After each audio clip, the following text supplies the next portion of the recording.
सज्जनों, प्रेम से बोलो सतगुरुदेव की जय। प्यारे साथियों, सतगुरु कबीर साहब अपनी वाणी में कहते हैं, पाप की गठरी शीश धरी, फिर शीश पकड़ क्यों रोबत है। पाप की गठरी को सिर पर रखते हुए लोग नहीं सोचते, और जब पापों का फल मिलने का समय आता है तो जार जार होकर रोते हैं। अतः व्यक्ति को अपने कर्म, वचन एवं भावनाओं के प्रति बहुत ही सजग रहना चाहिए। सतगुरु कबीर साहब एक वाणी में कहते हैं, कबीर कमाई आपनी निष्फल कबहु न जाए, सात समुद्र आड़ा पड़े मिले अगाड़ी आए। अर्थात किया हुआ अपना कर्म कभी निष्फल नहीं जाता। सात समुद्र के पर्दे में रहा जाए तब भी कर्म फल आगे मिलता है। शास्त्रों में भी कहा गया है, अवश्यमेव भोक्तव्यम कृतम कर्म शुभाशुभम, न भुक्ते क्षीयते कर्म कल्पकोटि शतैरपि। अपने किए हुए कर्म को अवश्य ही भोगना पड़ता है। सैकड़ों कल्प बीत जाने पर भी किए हुए कर्म का फल बिना भोगे क्षय नहीं होता। जो तुम कर्म कर रहे हो, अंततः वह एक एक न एक दिन तुम्हें ही भोगना पड़ेगा, उसे कोई दूसरा नहीं भोग देगा। फिर तुम रोओगे। जैसे आज कोई दुख पड़ता है तो तुम रोते हो, याद नहीं करते कि यह तुम्हारे ही कर्मों का फल है। वैसे ही आज जो कर रहे हो उसके लिए कल रोना पड़ेगा। सतगुरु कबीर साहब कहते हैं, तेरा ही पाप तुझको देगा रे ताप, तुम्हारा ही पाप तुम्हें ताप देगा। सतगुरु कबीर साहब बीजक में कहते हैं, जब जम आई हैं बांध चले हैं, नैन भरी भरी रोया। अर्थात जब मृत्यु आकर बांध कर ले चलने लगेगी तो अपने मलिन कर्मों को याद कर कर के रोओगे। मृत्यु के समय आंखों से पानी चलता है। अपने संपूर्ण जीवन के दृश्य उसकी आंखों के आगे एक एक करके घूमने लग जाते हैं। मृत्यु के समय मन उड़ा उड़ा सा लगता है कि मन अपने आप भागा जा रहा है। जिए हुए जीवन के पलों के सभी पन्ने एक एक करके पलटने लग जाते हैं। पाप और पुण्य का लेखा जोखा देख अंतिम में जीव विकल हो जाता है। उसे लगता है कि हे भगवान, ये मैंने क्या किया। हे प्रभु, हम शुभ कार्य कर लिए होते। हे नाथ, हम भी सत्संग में गए होते, आत्म कल्याण के लिए प्रयत्न किए होते। हे भगवान, हमने पाप क्यों किया। विक्षिप्तों की तरह मन में झंझावात उठता है। अपने ही पापों के कारण वह मृत्यु के समय भयावह भयावह दृश्य देखता है। किसी मरने वाले व्यक्ति के आसपास एक बदबू सी फैल जाती है और किसी मरणासन्न के आसपास एक खुशबू सी भर उठती है। यह व्यक्ति के पाप और पुण्य का ही प्रभाव है। सतगुरु कबीर साहब कहते हैं, आज तुम शुभ कर्मों से जी चुरा रहे हो और दुष्कर्म कर रहे हो। याद रख लो, जब यमराज आएगा, बांधेगा, मारेगा और तुम्हारी पीठ पर अपने सोंटे तोड़ेगा तो परिवार वाले कुछ भी सहायता नहीं कर सकेंगे, ना ही रक्षा कर सकेंगे। सतगुरु कबीर साहब कहारा के माध्यम से कहते हैं, बांध मारी दंड सब ले हैं, छूटहि तब मतवाली हो। तुम्हें पाप पतन के गर्त में ढकेल मार बांध कर सब प्रकार का दंड भुगताएगा, तब तुम्हारी उन्मत्ता छूट जाएगी। मन की कुचाल चाल में फंसकर व्यक्ति पाप पर पाप कमाता जाता है। सतगुरु कबीर साहब कहते हैं कि जिस मन के कारण तुम पाप कर रहे हो, यही मन तुम्हें अपनी वासनाओं की जंजीरों में बांधकर दुख के डंडे से पीट पीट कर लहूलुहान कर देगा। तब तुम्हारा सब मतवालापन छूट जाएगा। इसका दूसरा अर्थ यह है कि तुम जो मन के नचाए नाच रहे हो, याद रख लेना कि यमराज तुम्हारे ही कर्म से तुम्हें बांधेगा, मारेगा और तब तुम्हारा मतवालापन छूट जाएगा। सोंटाधारी यमराज। सतगुरु कबीर साहब कहते हैं, जब ही साबत आनि पहुँचे, पीठ साँट भल टूटे हो। मृत्यु के समय जब वह सोंटाधारी यमराज आ पहुँचेगा, तब तुम्हारी पीठ पर उसके सोंटे भली प्रकार से टूटेंगे। अंत समय में जब मृत्यु आएगी और तुम्हारे कर्मों का दंड भुगताएगी, तब तुम रोओगे। कल्पोगे, लेकिन कुछ भी नहीं होने वाला है। याद रख लेना, तुम जो भी कर्म करते हो वह कोई जाने या न जाने, अगर तुम गलत करते हुए दुनिया की नज़रों में महान बने हुए हो तो भी तुम अपनी गलतियों के दंड से बच नहीं सकोगे। जब सोंटाधारी काल बलि यमराज पहुंचेगा और तुम्हारी पीठ पर सोंटे बरसाएगा, उस समय परिवार कुछ नहीं कर सकेगा। प्यारे सज्जनों, सतगुरु कबीर साहब आगे कहते हैं, ठाढ़े लोग कुटुंब सब देखें, कहीं काहू के न छूटे हो। कुटुंब परिवार वाले खड़े खड़े देखते रह जाएंगे, पर किसी के कहने मनाने से यमदंड से नहीं छूट सकोगे। मृत्यु के समय शरीर को छोड़ते हुए दुष्कर्मी जीव को यमराज का भयावह चेहरा दिखता है। बड़े बड़े दांत, नुकीले नाखून, क्रूर तिररती आंखें, कुरूप भयावह चेहरा, यह कोई दूसरा उसे नहीं दिखाता, उसका मन ही दिखाता है। अपने ही कर्मों वासनाओं के कारण जीव भयावह भयावह दृश्य देखता है, चिल्लाता है, देखो कौन आ रहा है, बचाओ। भय से पसीना पसीना हो जाता है, लेकिन कोई उसे भयमुक्त करके शांति सुकून नहीं दे सकता। मृत्यु के समय वात पित्त कफ के कुपित होने पर अमित कष्टों को भुगतना होता है।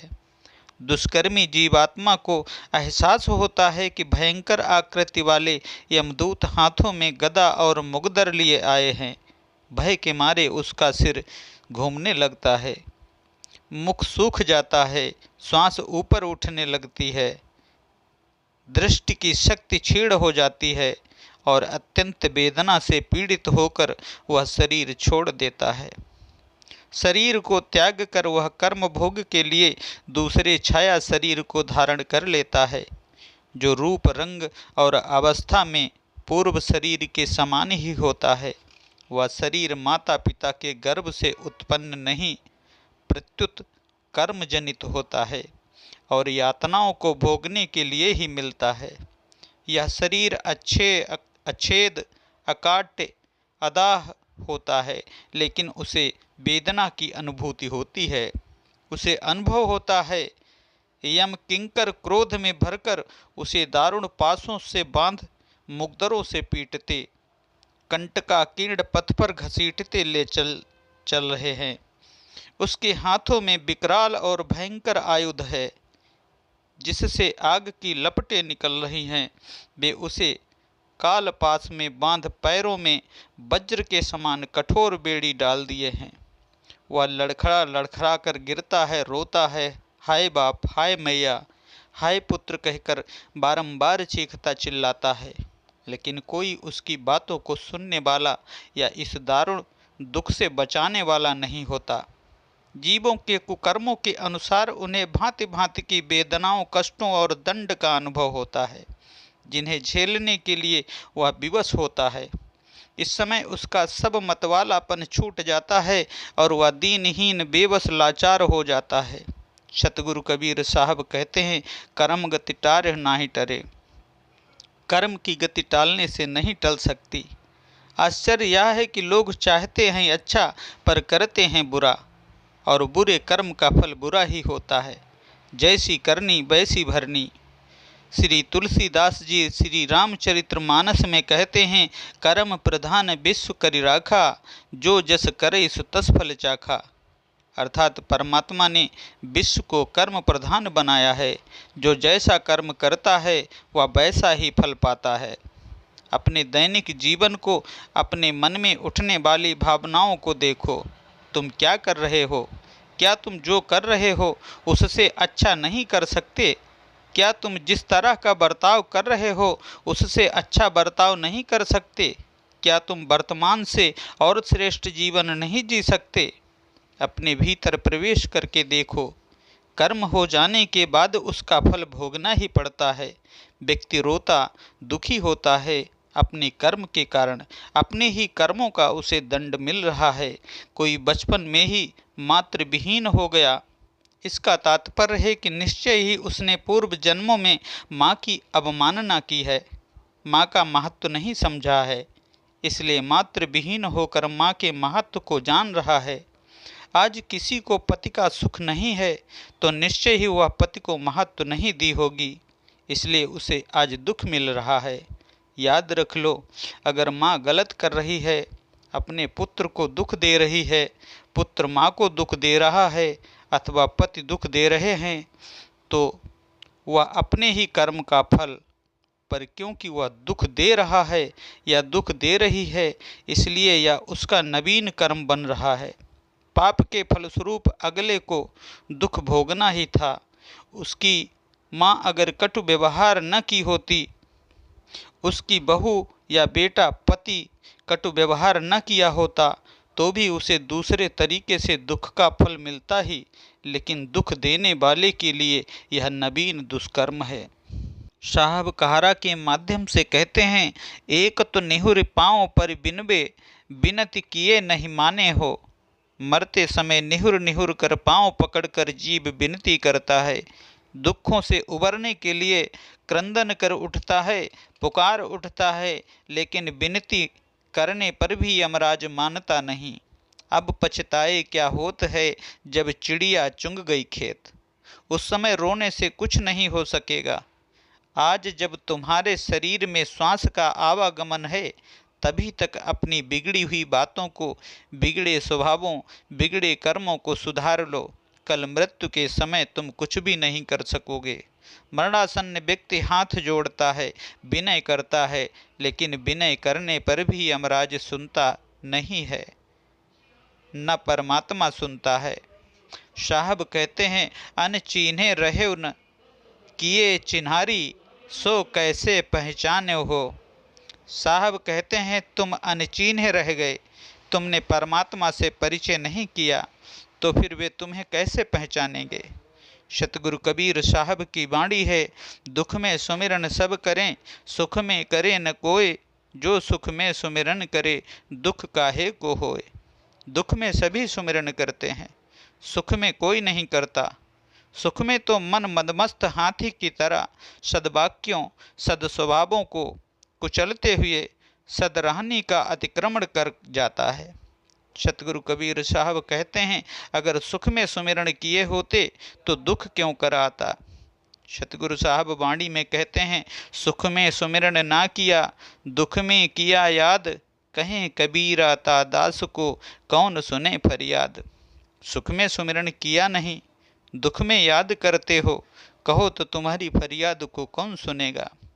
विषय वासना उरझ कर जन्म गमाया बाद, अब पछतावा क्या करे, निज करनी कर याद। विषय और वासनाओं में उलझकर अपने जीवन को तूने नष्ट कर दिया, अब पछताने से क्या होगा। अपनी करनी को याद कर कर के रोने कल्पने से कुछ नहीं होने वाला है, वह कर्म तुझे भोगना ही पड़ेगा। अतएव मौत के पूर्व ही आत्मा परमात्मा में स्थित हेतु साधन, ध्यान, अभ्यास, वैराग का अवलंबन ले लेना चाहिए। जीवन भर देहाभिमान और वासनाओं में डूबा रहने वाला व्यक्ति मृत्यु के समय अपना कुछ भी भला नहीं कर सकता। प्यारे साथियों, इसलिए सतगुरु की वाणी को ध्यान पूर्वक सुनो और उस पे अमल करो। कर्म ही प्रधान है। कर्म से ही आप अपना ये लोक भी बना सकते हैं और परलोक भी बना सकते हैं। इसलिए सत्पुरुष कहते हैं, किसी समय के महापुरुष के पास जाओ, संतों की शरणागत हो जाओ और उस परमात्मा का भजन सुमिरन अवश्य करो और अपने कर्म पर विशेष ध्यान दो। किसी को दुख मत दो, किसी जीव को सताओ नहीं, शाकाहार जीवन बिताओ, शुद्ध और सरल जीवन व्यतीत करो। क्योंकि अगर आप इस जन्म में सुखी हैं तो अगले जन्म में ही आपको सुख मिलेगा।